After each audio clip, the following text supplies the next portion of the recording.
Vendor orders are used to commit funds in your budget and to communicate to your vendors that you intend to pay them as long as they do the work and do it well. Now, this is before actually tracking the expenses. It's saying that we have this money that we plan to spend, so don't spend it anywhere else. So when we are using a vendor order in our job budget, it will populate the committed cost column in the budget. So let's go ahead and create a vendor order for our electrical, labor, and materials. So I will go up to plus document, and now I'll select the vendor order type that I'd like to use. And you can set up as many templates here as you need to in your JobTread settings, but we'll just go ahead and choose our purchase order. Here I can choose the vendor I'd like to send it to. And then I select which items from my budget I'd like to include on this purchase order. So we are going to include electrical, labor, and materials. Now I can click Create, and it will create the draft purchase order for me. At this point, I can click to edit what I need to, and purchase orders are very much used to communicate the scope of work and specifications for the project as well. So you can include an entire book of information here if you need to. Additionally, you can click on each of the line headers as well as your cost items to change the names and add descriptions, files, and photos directly to each one. That's a great way to separate out your scope of work throughout this document for your vendor. Additionally, on the right-hand side, you can add a subject to this purchase order.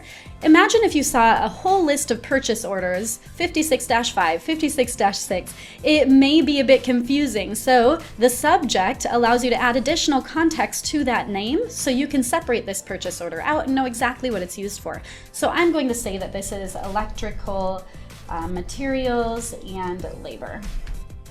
Great. And then down below, I can choose whether or not I'd like to require a signature from my vendor once I send it. And then I can add any files, photos, and videos directly to this document. So let's go ahead and pick some of the plans that we are going to add to it to communicate to our vendors. I'm going to select all of these files and add the plans file tag to them. And now they're uploaded here. Once I'm ready, I'll click the Save button, and then I can go ahead and send it off to my vendor. So I'll click Send, and the primary contact for that vendor is listed. I can add any additional recipients as I need to. Now I can send an email message and say, we will begin work on June 18th. Great. We'll click Send, and now your vendor received an email with your logo, that message, and a button to view the purchase order. Once they click that button, the purchase order will open up on their web browser. They do not need to log in anywhere. So here they can review the document. Maybe they have questions for you, so they can ask questions right here, and you'll be notified once they do. Then when they're ready, they will go ahead and sign the document, approve it, and now we will have an approved purchase order listed in our documents section. Let's see what happened in our budget. When we go back to our budget, you'll see that nothing changed in the estimating portion, but once we move over to the job costing section, we now officially have a committed cost for the electrical lines, and you can expand each of them to see what document or paper trail is leading to that number. Now there's another way that you can also create your vendor orders. So here in this budget, I had already done a bid request for my plumbing. So now I'm going to locate the bid request that I'd like to award. So here I'm going to be choosing this bid request. And if I open up that bid request, I now have the option to convert it directly to a vendor order rather than creating one from scratch. So I'll click plus vendor order, and I can choose my vendor order template. So we'll choose purchase order.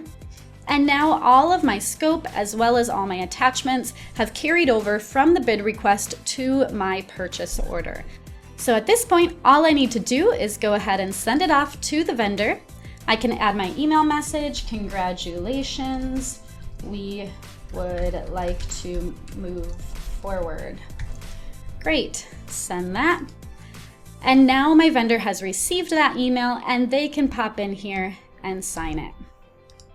If you have any questions, please contact your customer success manager or email support@jobtread.com. Thanks.